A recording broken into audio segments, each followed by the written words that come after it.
పిల్లల్లో సృజనాత్మకతను, కళలను వెలికి తీయడానికి నంది బాలోత్సవాలు ఒక వేదికగా ఉంటాయని డీఈఓ జనార్దన్ రెడ్డి పేర్కొన్నారు. నంద్యాల పట్టణంలోని మున్సిపల్ టౌన్ హాల్ నందు 2 రోజుల పాటు నంది బాలోత్సవాలు నిర్వహిస్తున్నారు.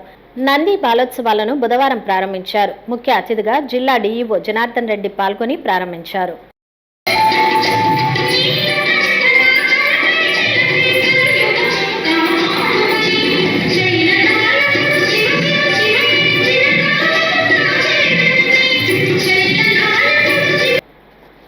చిన్నారులు ప్రదర్శించిన సాంస్కృతిక కార్యక్రమాలు పలువురిని ఆకట్టుకున్నాయి.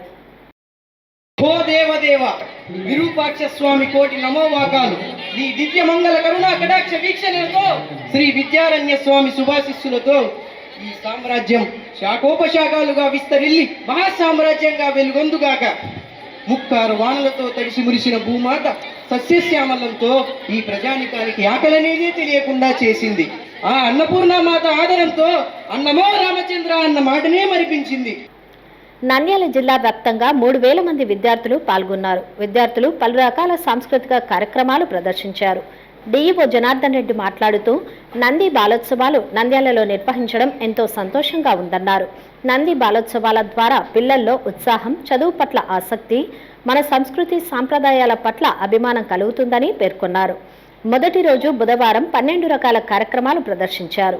విచిత్ర వేషధారణ, శాస్త్రీయ నృత్యం, దేశభక్తి గీతాలు, చిత్రలేఖనం, కవితా రచన, కథా రచన, ఏకపాత్రాభినయం, జానపద గీతాలు, నృత్యాలు ప్రదర్శించారు.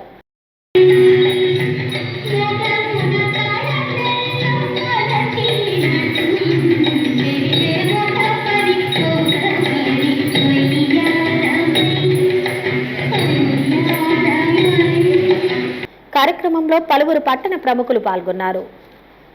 పెద్దలు అంటారు చదువు సంస్కారం. మరి మనం పాఠశాలలో చదువుతో పాటు సంస్కారం తెలుసుకోవాల్సిన అవసరం ప్రస్తుత సమాజంలో చాలా చాలా ఉంది. మరి పిల్లల్లో భారతీయ సంస్కృతి, కళల పట్ల ఉన్న గౌరవం ప్రపంచం ఏ దేశాల్లో కూడా లేదు.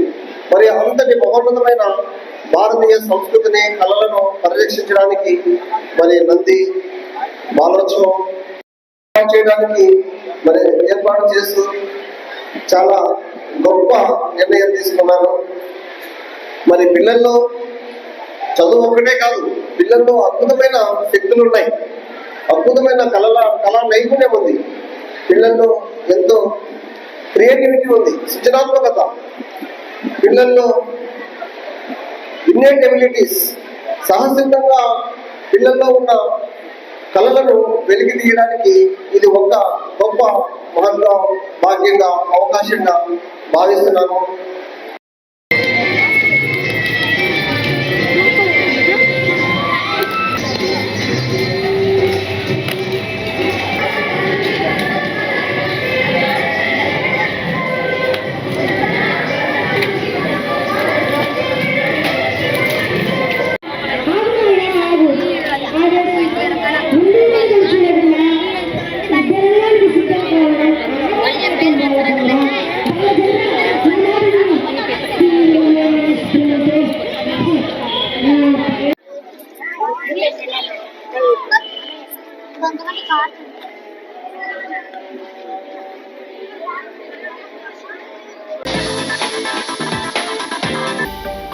హలో అండి, నేను మీ కిరాక్ Seetha. Please do subscribe to Nandyal communications.